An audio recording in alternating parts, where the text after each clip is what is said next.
Now at 5 a.m. on WKYT this morning, 2 churches have been burglarized in northeastern Kentucky. We'll have the latest coming up on a crime alert. Also, a woman accused of leaving her child in a toilet after she gave birth to him will be in court today in Clark County. Also this morning, the state doing its best to crack down on distracted drivers.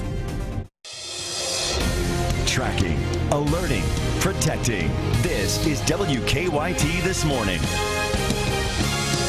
Good morning. Welcome aboard on this Wednesday. We're glad you're with us here in the middle of the week as we get this day off and rolling. I'm Bill Bryant. And I'm Rebecca Smith. Welcome in. A warm-up potentially on the way for us later this week. That's what I'm focusing on. Look forward to that, and sunshine. That will be nice too. But that's going to take a couple of days getting here. Let's check in with meteorologist Micah Harris. Here he is at our First Alert Weather Center. And we're looking down toward the southeast, and we see a little drizzle, some freezing drizzle, and also a few flakes here and there. Now, we could start to see it pick up just a bit here in the next couple of hours, but quickly die out as we get toward daybreak.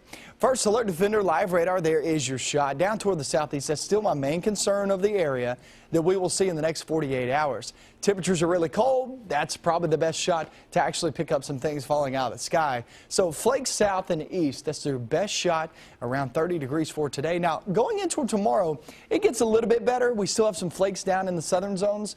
But as we head toward Friday, Saturday, that looks really good. Much better, at least, than what we have seen the past few days. I'll really show you that forecast and go into further detail coming up in a few minutes. All right, Micah, we'll see you in a bit. Thank you. Let's get to the news. A Winchester woman will be in court today after she's charged with putting her baby in a plastic bag after giving birth to him. She is set to be arraigned on attempted murder charges. WKYT's Mark Barber is live from Clark County District Court with the latest on that. Mark, good morning there in Winchester. Good morning, Bill and Rebecca. Winchester police say that they are hoping to get justice for this baby boy. Investigators say after his mother gave birth to him in a toilet, she left him there for 15 minutes before putting him in a trash bag. Now, according to police reports, the mother of that child, Cassandra Haney, gave birth to the boy on Friday. Investigators say the 29-year-old did not think about the child's well-being. We're told she took the baby out of the toilet 15 minutes after she gave birth and then put him in a plastic garbage bag. Police tell us Haney's roommate saved the baby. According to police reports, the roommate heard the boy crying, so she took the baby out of the trash bag and called 911. The boy was rushed to UK Hospital. His condition isn't being released, but officers tell us the newborn is stable. Police say when they talked to Haney, she told them she didn't know she was pregnant. The 29-year-old is being held on a $500,000 bond at the Clark County Detention Center. She's appearing in court for the first time today. She's set to be arraigned on charges of attempted murder as well as evidence tampering. Live in Winchester, Mark Barber, WKYT. Mark, thank you very much. And new this morning, we're tracking a crime alert out of Boyd County after investigators say 2 churches were burglarized. The 2 churches are just blocks away from each other near Winchester Avenue in Ashland. WKYT's Whitney Wetzel's at the live desk with the latest on this crime alert. Good morning, everyone. Investigators are looking for the suspect or suspects behind 2 church burglaries. Both of them happened within the past week at Second Baptist Church and Normal Presbyterian Church in Ashland. At one church, nothing of value was taken, but there was quite a bit of damage there. Church leaders at Second Baptist say the thief got away with a few snacks from the kitchen, broke out some windows, and left a trail of blood. Pastor Edward Cottle believes the suspect was looking for quick cash, likely for drugs. I think it's pretty low of anybody to try to rob from God's house. With the drug problems we have and unemployment, people are doing different things. Now down the street at Normal Presbyterian, a thief stole about $20 in change and small bills and made a mess there as well. Investigators believe the time frame, location, and method of entry are similar in both of these cases. Because of the sloppiness at the scenes, though, they're also looking into the possibility of the suspect being a juvenile. At the live desk, Whitney Wetzel, back to you. Police arrested a Lexington man for a robbery that happened last week. 21-year-old Antoine Woods is charged with robbery, heroin trafficking, and other charges. Police say he went into a home on Jennifer Road along with another man armed with a handgun. The victims say he threatened to kill them both if they did not give him money. They didn't get cash, but police say both suspects left the home with items as collateral.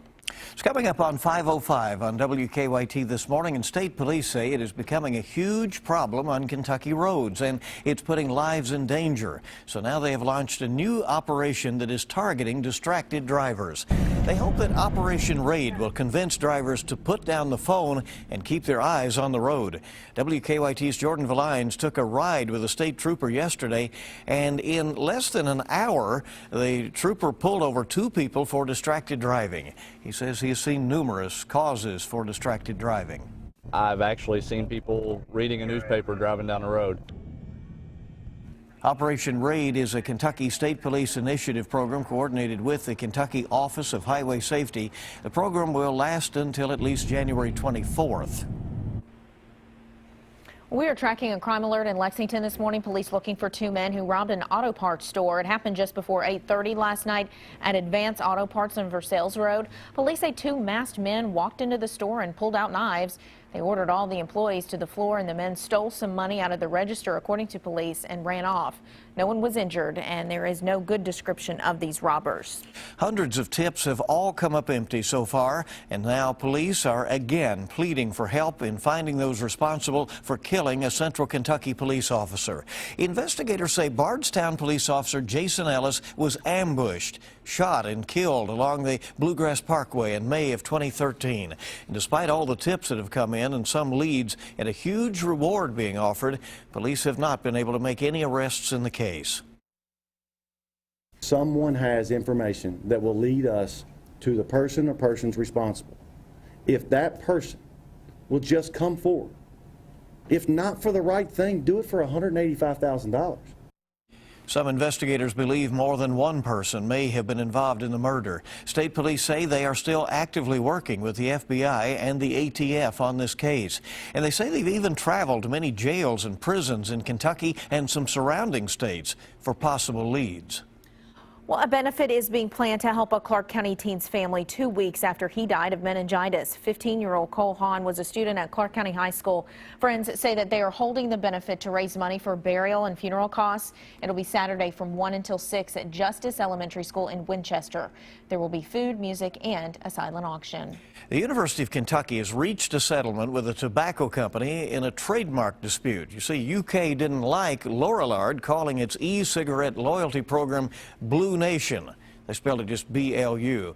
UK claimed it was too close to Big Blue Nation, which is often used to describe UK fans. So UK filed an opposition with the U.S. Patent and Trademark Office. But Lorillard leaders claimed that they and UK have now agreed to a non-financial settlement that will allow both sides to continue using their slogans.